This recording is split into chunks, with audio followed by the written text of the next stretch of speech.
Dictation गति 100 शब्द प्रति मिनट स्टार्ट। रविवार को देश के मुख्यमंत्री और मुख्य न्यायाधीशों का सम्मेलन नई दिल्ली में आयोजित किया गया था। इस सम्मेलन में प्रधानमंत्री जी ने संबोधन के दौरान सलाह दी है कि हमको स्व-मूल्यांकन करने के लिए आंतरिक तंत्र मजबूत बनाने पर विचार किया जाना चाहिए। देश के मुख्य न्यायाधीश ने कहा कि न्यायपालिका के पास मजबूत और सक्षम आंतरिक मूल्यांकन तंत्र है जो पूरी कुशलता से काम कर रहा है। यह बात उन्होंने मुख्य न्यायाधीश और मुख्यमंत्री सम्मेलन के समापन के मौके पर कही।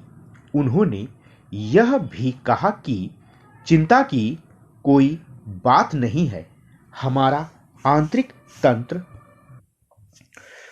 पूरी तरह से कारगर है और प्रभावी तरीके से काम कर रहा है। जब हम छुट्टी पर होते हैं या फैसला लिख रहे होते हैं या प्रकरण की तैयारी करते हैं तो हमें अपने परिवार के लिए भी समय नहीं मिलता। मुख्य न्यायाधीश ने आंतरिक तंत्र की सिफारिश पर एक जज के खिलाफ जांच कमेटी बैठाने पर विचार किया जा रहा है। दूसरी ओर संसद द्वारा जज के खिलाफ महाभियोग की प्रक्रिया आरंभ करने पर विचार किया जा रहा है।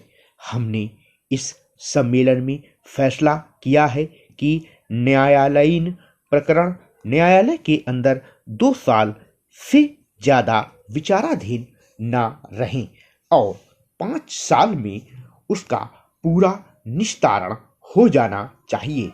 हम चाहते हैं कि प्रकरण त्वरित रूप से निपटाए जाएं, लेकिन हमारी कुछ समस्याएं हैं। जज और जनता के अनुपात में बहुत ही असमानता है। देश में 6 लाख लोगों पर एक जज काम कर रहा है और आज इस बात पर गंभीरता से ध्यान देने की जरूरत है। राष्ट्रीय स्तर पर उच्च न्यायपालिका में जजों की नियुक्ति को एक समान बनाने के लिए न्यायिक सेवा के गठन के बारे में विचार किया जा रहा है ताकि पूरे देश में उच्च न्यायपालिका में जजों की नियुक्ति एक समान रूप से हो सके। मैंने सुना है कि मुख्य न्यायाधीश इस बारे में एक कमेटी बना रहे हैं।